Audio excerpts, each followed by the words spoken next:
votre question en la découpant.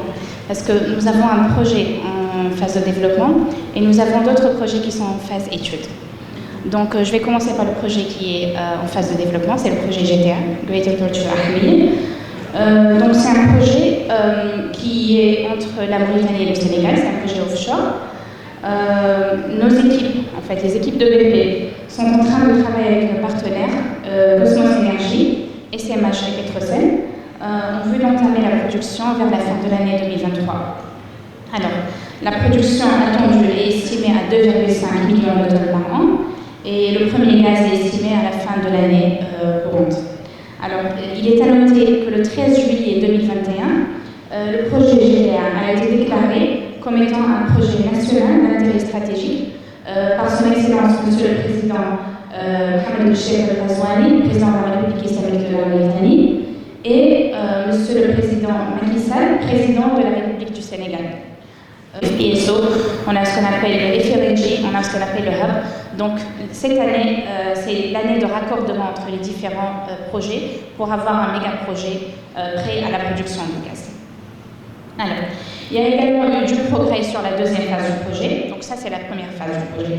Il y a eu également du progrès sur la deuxième phase du projet. Donc le mois dernier, le mois de février, BP et ses partenaires ont confirmé un concept de développement pour la phase 2 du projet. Donc la phase 2, la production estimée de la phase 2 serait comprise entre 2,5 et 3 millions de tonnes par an. Donc le concept technique a été convenu.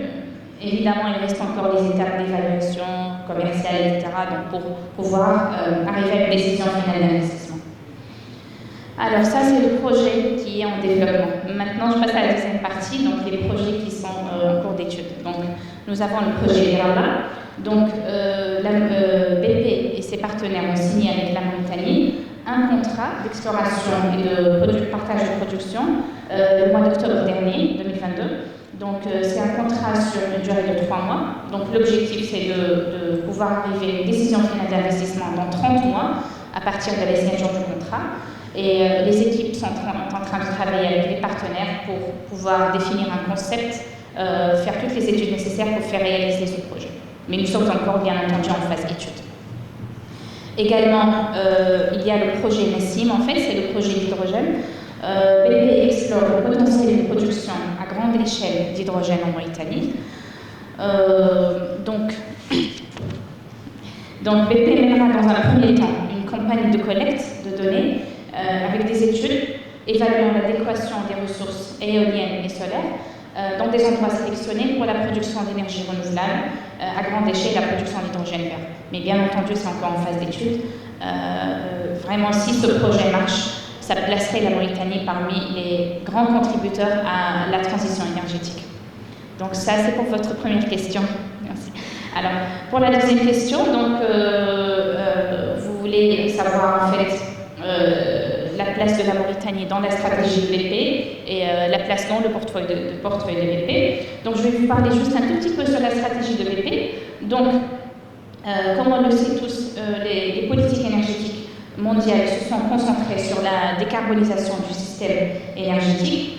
Les événements également de l'année écoulée ont montré qu'il est très important en fait d'assurer la sécurité énergétique, donc la guerre en Ukraine. Alors, ceci nous mène à penser à ce qu'on appelle le trilemme énergétique. Donc, je pense que toute transition énergétique réussie et durable doit tenir en compte les éléments suivants. Donc, sûr, abordable et à faible émission en carbone. Donc, ces 3 éléments sont très importants. C'est l'un des piliers de la stratégie de BP. Donc, dans ce contexte, BP a toujours perçu la Mauritanie comme étant un pays d'opportunité. D'une part, donc, il y a le potentiel énergétique énorme d'hydrocarbures. Il y a également la position géographique, le potentiel de la position géographique qui est vraiment adéquate. Il y a également le potentiel de production d'hydrogène vert, donc qui ferait de la Mauritanie un grand contributeur dans la transition énergétique. BP est également, avec tout le potentiel que la Mauritanie présente, BP a toujours été impressionné par la vision du gouvernement mauritanien, par tout le soutien que la Mauritanie Donc, dont il a bénéficié pour la réalisation du projet. Comme j'ai déjà avancé, donc le projet a été déclaré comme étant un projet national d'intérêt stratégique par les deux pays. Donc, tout le soutien dont BP avait besoin a été vraiment garanti par l'État. Alors, BP vraiment se réjouit de la relation de confiance, d'amitié avec la Mauritanie et vise à construire un partenariat réussi sur plusieurs décennies avec ce pays.